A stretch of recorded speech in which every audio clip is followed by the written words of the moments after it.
And South African billionaire Christo Wiese is at the center of allegations of a multi-billion rand tax evasion scheme. This according to the Ama Bhungane. And now to help us understand that part of the story, the investigative journalist for that story with Ama Bhungane, Sam Sol, joins us to discuss the story. Sam, thank you for your time. So I spoke to Christo Wiese earlier, and these are some of the words that he used. He says, one, it's a difference of opinion. This is as relating to the issue of the South African Revenue Services suggesting that perhaps he owes them money. And then he also says on the 217 million rand, it's a question of technical details and a difference of opinion again. Do you still stand by your story even after his denials? Look, I didn't hear his denials. I mean, I think the issue is that there were two transactions here. And he got left holding part of the tax baby, as it were. You know, there was the original transaction involving Tullow Oil and the restructuring of their affairs that was facilitated by ENSafrica. And SARS came back and said that, alleged in their court papers that was a sham transaction. It was a tax avoidance scheme which was invalid, and that there was a roughly $3.5 billion to be paid on that. What happened is, in the course of that transaction, a shell company was left over with essentially an asset of an assessed tax loss. ENS sold, or the trust controlled by ENS sold that company to Christo Wiese.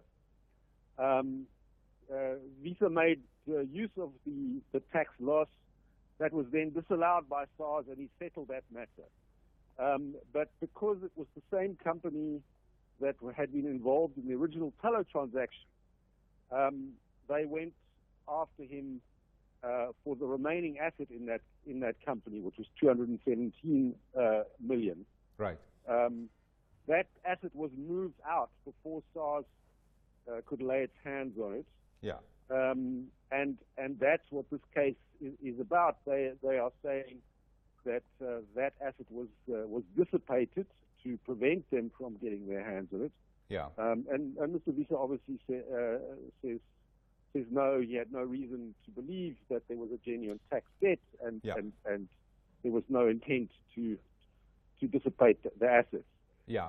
But I think behind here is you know, what we don't often see in public is the kind of aggressive tax structuring that high net worth individuals and multinationals are able to do.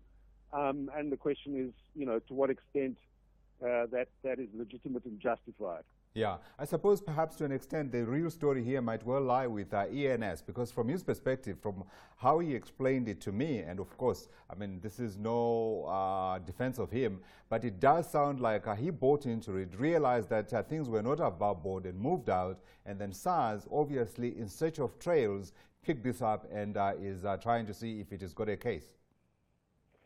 Yes, obviously. I mean, you know, I think our story says they sold him a lemon.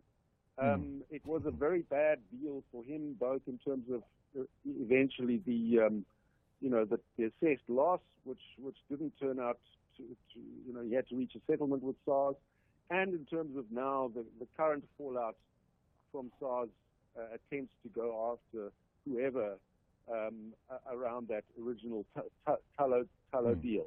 You know, it remains to be seen. ENS gave Tullow certain warranties and assurances, and apparently also to Mr. Wiese. They say they had independent advice that the structure was legal and there was nothing wrong with it. So we'll have to see, you know, whether that holds up.